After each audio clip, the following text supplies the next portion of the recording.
કડકડી ગરમી વચ્ચે હવે હવામાન વિભાગ દ્વારા રાહત આપવામાં આવી છે। 2 દિવસ બાદ ગરમીમાં મળી શકે છે આંશિક રાહત। આગામી 2 દિવસમાં 2 થી 3 ડિગ્રી તાપમાન ઘટશે તો 29 અને 30 માર્ચના દરિયાકાંઠાના વિસ્તારમાં ભેજવાળા ગરમ પવન ફૂંકાશે। તો આગામી સમયમાં ગરમીને લઈને આગાહી કરવામાં આવી છે ત્યારે 2 દિવસ બાદ ગરમીમાં આંશિક રાહત પ્રાપ્ત થઈ શકે છે તે પ્રકારની આગાહી કરવામાં આવી છે।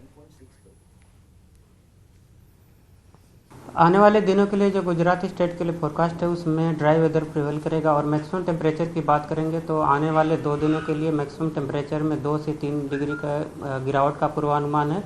उसके बाद 2 से 3 डिग्री की बढ़ोतरी का पूर्वानुमान है मैक्सिमम टेम्परेचर में। और मैक्सिमम टेम्परेचर रियलाइज की बात करेंगे तो अहमदाबाद में 41.5 और गांधीनगर में 40.6 मैक्सिमम टेम्परेचर रियलाइज हुआ है। બગસરા શાળામાં વિદ્યાર્થીઓ બ્લેડથી કાપા માર્યા અને ઘટનાને લઈને ડીઈઓ કિશોર મિયાણીનું નિવેદન સામે આવ્યું છે। 10 જેટલા વિદ્યાર્થીઓએ બ્લેડ મારી અને કોઈ કસૂરવાર જણાશે તો કાર્યવાહી પણ હાથ ધરવામાં આવશે। વિદ્યાર્થીઓ અને શિક્ષકો સાથે વાત કરીશું તેવું પણ કહેવામાં આવ્યું છે। કયા સંજોગોમાં ઘટના બની તેની તપાસ ચાલુ છે અને તે અંગે તપાસ હાથ ધરવામાં આવી છે। તો બ્લેડ થી જે કાપો મૂકવામાં આવ્યો છે વિદ્યાર્થીઓ દ્વારા તેને લઈને અનેક સવાલો ઉદ્ભવી રહ્યા છે કે આખરે કયા કારણોસર આ પ્રકારની ઘટના સર્જાઈ છે તેને લઈને પણ તપાસ હાથ ધરવામાં આવી છે। તો અમરેલીની આખી આ ઘટના કે જ્યાં શાળામાં બ્લેડ મારવામાં આવી છે વિદ્યાર્થીઓ દ્વારા બાળકો દ્વારા અને તેને લઈને તપાસ હાથ ધરવામાં આવી રહી છે।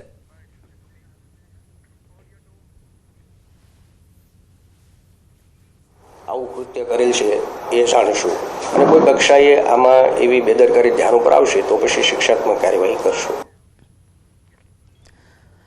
તો મુંજિયાસર શાળાના આચાર્યનું નિવેદન પણ સામે આવ્યું છે। 18 અને 19 તારીખે આ ઘટના બની। અમને 20 તારીખે બાળકો દ્વારા માહિતી મળી હતી। અમે વાલીઓ સાથે મીટિંગ પણ કરી તો બાળકો અંદરો અંદર ગેમ રમતા હતા। મારે તો 10 રૂપિયા આપવાના, કાપો ના મારે તો સામે 5 રૂપિયા આપવાના, તે પ્રકારની ગેમ રમતા હતા। બગસરાના મોટા મુંજિયાસર ગામની શાળામાં બ્લેડકાંડ બાદ જિલ્લા પ્રાથમિક શિક્ષણ અધિકારીએ શાળાની મુલાકાત લીધી। વાલીઓ અને ગ્રામજનો સાથે બેઠક યોજી મુલાકાત કરી છે। ઘટનામાં 8 થી 10 ફક્ત બાળકો સામેલ હોવાનું જિલ્લા શિક્ષણ અધિકારીએ રટણ કર્યું છે। કોઈ કસૂરવાર જણાશે તો પગલાં લેવાની ખાતરી પણ આપવામાં આવી છે। મેં પૂછ્યું ત્યારે અમને તો એ લોકો એક જ જવાબ આપ્યો કે અમે આવી ગેમ એકબીજા રમીએ છીએ એમ કે ભાઈ કાપો એક કરે તો 10 રૂપિયા આપવા ને ન થાય તો 5 રૂપિયા તારે મને પાછા આપવા, એવું એવી કંઈક અંદરો અંદર એવી ગેમ હતી।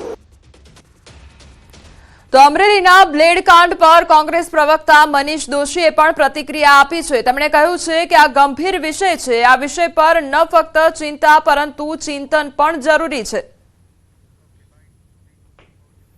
પણ આપણા સૌના માટે ખાસ કરીને બાળકોની માનસિક જે મેન્ટલ હેલ્થની વાત છે એના ઉપર સરકારે સૌથી મોટું અત્યારે કામ કરવાની જરૂર છે।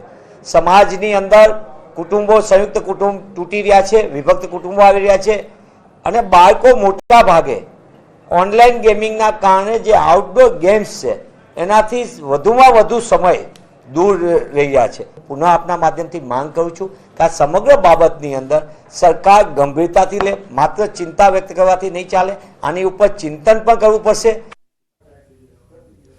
100 કલાકની પોલીસ એક્શન પ્લાન પૂર્ણ થયો છે અને તોફાનીઓ હજુ પણ નથી સુધર્યા। અમદાવાદમાં વધુ એક વખત ગુનેગારોએ જાહેરમાં કાયદો હાથમાં લીધો છે। લાકડીઓથી ઢોર માર મારતા હોવાનો વિડીયો વાયરલ થયો છે। આંબાવાડી સર્કલ પાસે યુવક પર 4 શખ્સોએ હુમલો કર્યો છે। નિહાર ઠાકોર નામના યુવક પર આ હુમલો કરવામાં આવ્યો હતો તો સૌરભ દેસાઈ, વિજય દેસાઈ અને ધવલ દેસાઈ સહિતના 4 શખ્સોએ હુમલો કર્યો હતો। એક્ટિવા પર જતા યુવકને લાકડીથી ફટકા મારવામાં આવ્યા હતા અને સમગ્ર ઘટનાનો વિડીયો અને સીસીટીવી ફૂટેજ પણ સામે આવ્યા છે। એલિસ બ્રિજ પોલીસ સ્ટેશનમાં આ અંગે અરજી પણ કરવામાં આવી છે। એક તરફ પોલીસ કડક કાર્યવાહી કરી રહી છે અને બીજી તરફ તેમ છતાં પણ અસામાજિક તત્વોનો આતંક હજુ પણ શમવાનું નામ નથી લઈ રહ્યો। હજુ પણ યુવકો દ્વારા હુમલા કરવામાં આવી રહ્યા છે, જાહેરમાં ખુલ્લેઆમ લાકડીઓ મારવામાં આવી રહી છે અને વધુ એક આ ઘટના અમદાવાદ શહેરની સામે આવી છે કે જ્યાં 4 જેટલા ઈસમો દ્વારા એક યુવક પર હુમલો કરવામાં આવ્યો છે। લાકડી અને દંડાઓ લઈને તે લોકો આવી પહોંચ્યા અને હુમલો કરવામાં આવ્યો છે। ભરૂચના અંકલેશ્વરના સુરવાડી બ્રિજ પાસે બે બાઇક વચ્ચે અકસ્માત સર્જાયો। તેજ રફતાર બાઇકો સામસામે અથડાઈ હતી અને અકસ્માતની ઘટના સીસીટીવીમાં કેદ થઈ છે। ગત રોજ રાત્રિના સમયે અંકલેશ્વરના સુરવાડી બ્રિજ પાસે બેફામ રફતારનો કહેર જોવા મળ્યો। પૂરપાટ દોડતા બે બાઇક સવાર એકબીજા સાથે સામસામે અથડાઈ ગયા હતા, જેમાં બંને ઘાયલ થયા હતા। અકસ્માત બંનેને આજુબાજુના રહીશોએ મદદ કરી અને રસ્તાના કિનારે કર્યા હતા। તો સીસીટીવી ફૂટેજ સામે આવ્યા છે કે જ્યાં રફતારનો કહેર જોવા મળી રહ્યો છે। બંને બાઇક ચાલકો પૂરપાટ ઝડપે આવી રહ્યા હતા અને અકસ્માત સર્જાયો હતો। વલસાડના ધરમપુરના રાજમહેલ રોડમાં ગમખ્વાર અકસ્માત સર્જાયો અને આખી ઘટના સીસીટીવીમાં કેદ થઈ છે। બેફામ કાર ચાલકે બાઇક સવારને હવામાં ફંગોળ્યો તો પૂરપાટ ઝડપે આવી રહેલી I-20 કાર ચાલકે બાઇક ચાલકની ટક્કર મારી। અકસ્માતમાં બાઇક ચાલકનું મોત નીપજ્યું છે, જ્યારે કાર ચાલક ફરાર થયો છે। કાર ચાલકને શોધવાની તજવીજ હાથ ધરવામાં આવી છે। સુરતમાં સ્ટંટબાજો સુધરવાનું નામ નથી લઈ રહ્યા। શહેરમાં ફરી સ્ટંટ કરતો વિડીયો વાયરલ થયો છે। કાળા કાચવાળી ગાડીઓ લઈ સ્ટંટ કરતા જોવા મળ્યા છે આ નબીરાઓ। તો બીજો વિડીયો જે સામે આવ્યો છે તેમાં બાઇક સાથે આખા રોડને બાનમાં લેતા હોય તેવો વિડીયો વાયરલ થયો છે। આ વિડીયો વેસુ ગોલ્ડ માઇન પાસેનો હોવાનું અનુમાન લગાવવામાં આવી રહ્યું છે। ત્યારે સવાલ એ થઈ રહ્યો છે કે પોલીસના 100 કલાકના એક્શન પ્લાન બાદ પણ આ નબીરાઓને પોલીસનો ડર જ નથી, તેમ વારંવાર આવા વિડીયો બનાવે છે। આવા ઈસમો સામે કાર્યવાહી જરૂરી બની છે। ઝઘડાની અદાવતમાં મિત્રએ મિત્રના વાહનો સળગાવ્યા। વડોદરાના વારસિયા સંતકવર કોલોનીનો બનાવ સામે આવ્યો છે અને અદાવતમાં મિત્રએ પેટ્રોલ છાંટી બાઇકો સળગાવી દીધી તો મિત્રની મજાક સહન ન થતા મિત્રનું કારસ્તાન સામે આવ્યું છે। પોલીસના મતે જય વાઘવાણી અને અરુણ સરદાર નામના બે મિત્રો વચ્ચે મજાક મસ્તીમાં ઝઘડો થયો હતો, જે બાદ મિત્રની મજાક સહન ન થતા અરુણ સરદારે મોપેડ અને બાઇક સળગાવી દીધા હતા। જો કે આગ બુઝાવવા જતા મિત્ર જય વાઘવાણીના પિતાને પણ ઈજાઓ થઈ હતી। ફાયરની ટીમે આગ બુઝાવ્યા બાદ સીસીટીવી તપાસતા આખો મામલો બહાર આવ્યો હતો। તો સીસીટીવીમાં અરુણ દેખાતા પોલીસે તેને દબોચ્યો છે। સુરેન્દ્રનગરમાં દરોડા સમયે નાસભાગનો વિડીયો વાયરલ થયો છે। બેફામ ગતિએ ટ્રેક્ટર નાસી છૂટ્યો હતો અને થાનમાં પ્રાંત અધિકારીની ટીમે દરોડા પાડ્યા હતા તો ટ્રેક્ટર પાછળ રહેલું મશીન પલટી મારી ગયું હતું। જીવના જોખમે ટ્રેક્ટર હંકારી ફરાર થયો હતો તો થાનમાં ગેરકાયદેસર કાર્બોસેલના ખનન પર દરોડા પાડવામાં આવ્યા હતા।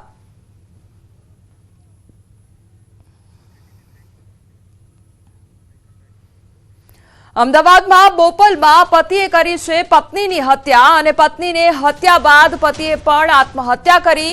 તો ગોધાવીના સ્પોર્ટ્સ સંકુલ ગ્રાઉન્ડમાં આખો બનાવ બન્યો છે। ઘર કંકાસ અને શંકાને કારણે પતિએ પત્નીની હત્યા કરી દીધી। પત્ની ગૌરી રાજપૂતની હત્યા કરી પતિ વિક્રમે આત્મહત્યા કરી છે। બોપલ પોલીસે હત્યાની ફરિયાદ નોંધી કાર્યવાહી હાથ ધરી છે।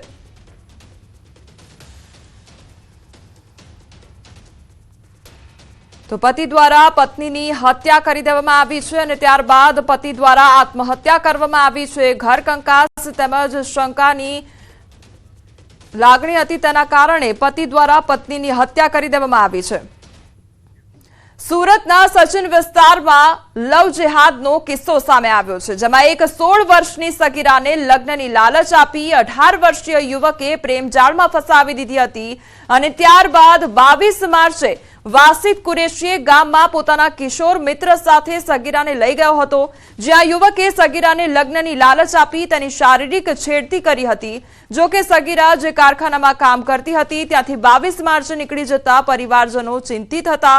જ્યારે 23 માર્ચે સગીરા પરત ફરી તો તેના ભાઈએ તેને સવાલ કર્યો કે તે ક્યાં ગઈ હતી. જવાબમાં તેણે પોતાની મિત્ર સાથે હોવાની વાત કરી. જો કે સગીરાની વર્તણૂક પરથી તેના પરિવારને શંકા ગઈ તો વધુ પૂછપરછમાં ભાંડો ફૂટ્યો કે તેને વિધર્મી યુવક લઈ ગયો હતો અને તેની છેડતી કરી હતી. પોલીસે આરોપી યુવક વિરુદ્ધ અપહરણ અને પોક્સો અંતર્ગત ગુનો નોંધી આગળની કાર્યવાહી હાથ ધરી છે. બાળકીને આ જે માઇનોર જે છે વિક્ટિમ એને આ બંને જણ જે છે એ ડાબેલ ગામે લઈ ગયેલા હતા અને ડાબેલ ગામે આરોપીના મિત્ર જે કાયદાના સંઘર્ષમાં આવેલ કિશોર છે એના ઘરની બાજુમાં એક નાની ઓરડી હતી, ત્યાં દીકરીને રાખેલી હતી અને તપાસ દરમિયાન હાલના તબક્કે એની જોડે કોઈ દુષ્કર્મ કરેલું હોય એવું જણાયેલું નથી, પરંતુ આ માઇનોર સાથે શારીરિક છેડછાડ કરેલી છે વાસિદ કુરેશીએ અને લગ્ન કરવાની લાલચ પણ આપેલી હતી. અમરેલીમાં વ્યાજખોરોના ત્રાસથી વેપારીનો આપઘાત કરવામાં આવ્યો છે. લાઠી રોડ પર ડેરી ચલાવતા વેપારીનો આપઘાત કરવામાં આવ્યો છે. ઝેરી દવા પી વેપારીએ જીવન ટૂંકાવ્યું. મૃતક પાસેથી મળી આવ્યું સ્યુસાઇડ નોટ તો 35,005% વ્યાજે લીધા હોવાનો ઉલ્લેખ કરવામાં આવ્યો છે. વ્યાજખોરની પઠાણી ઉઘરાણીથી આપઘાતનો ઉલ્લેખ કરવામાં આવ્યો છે.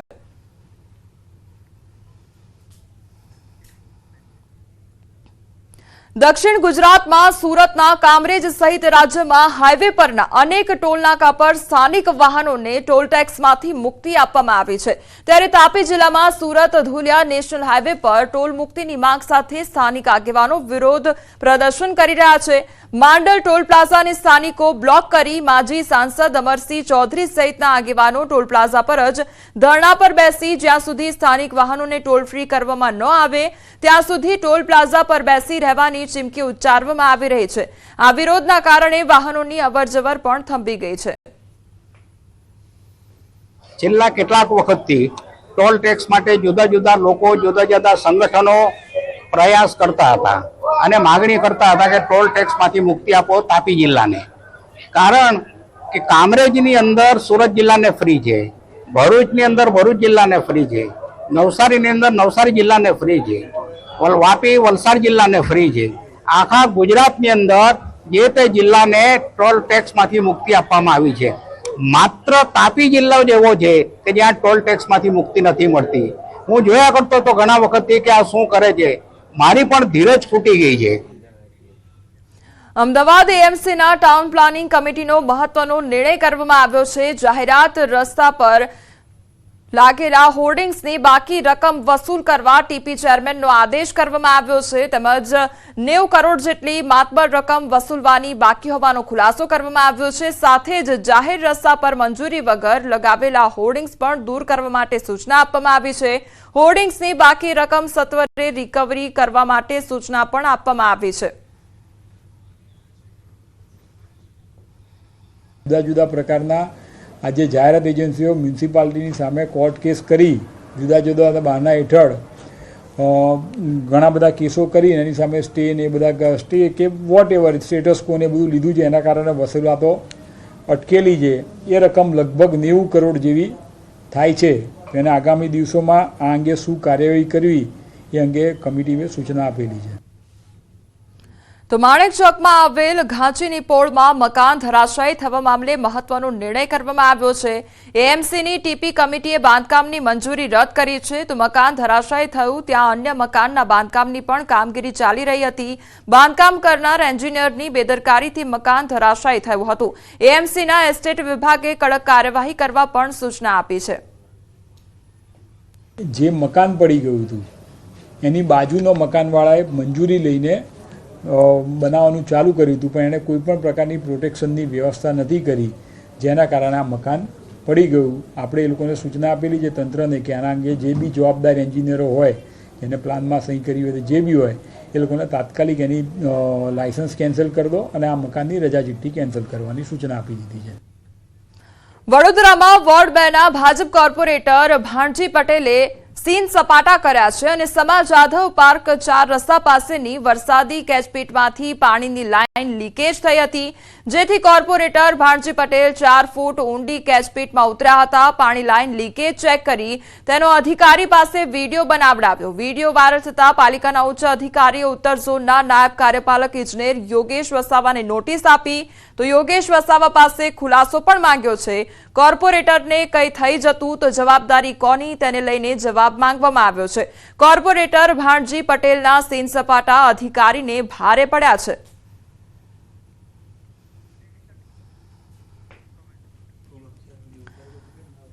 તો અધિકારીઓને હવે સવાલના જવાબો આપવા પડશે, કારણ કે કેચપીટમાં તેઓ ઉતર્યા હતા અને ત્યારબાદ જે લીકેજ થયું હતું તેનો વિડીયો પણ બનાવવામાં આવ્યો હતો.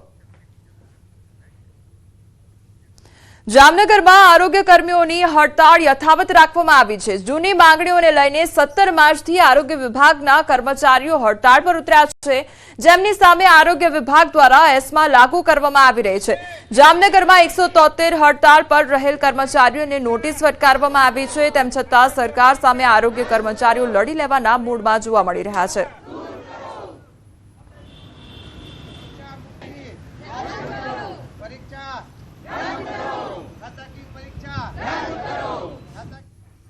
સમગ્ર રાજ્યભરના આરોગ્ય કર્મચારીઓની હડતાળ છે, ત્યારે રાજ્ય સરકારે પણ જે પ્રકારે શસ્ત્ર ઉગામ્યું છે અને એસ્મા લાગુ કરી અને જે કર્મચારીઓ છે તેમના વિરુદ્ધ કાર્યવાહી પણ કરવામાં આવી છે. જામનગરમાં પણ 173 જેટલા કર્મચારીઓને નોટિસ પાઠવી છે, તેમને છૂટા કરી દેવાની વાત પણ કરી છે અને ખાસ કરીને તમામ પ્રકારની અત્યારે કાર્યવાહી કરવામાં આવી રહી છે. શું કહેશો, તમારું આંદોલન કયા સ્ટેજ ઉપર અને અત્યારેની શું પરિસ્થિતિ, આજે શા માટે ભેગા?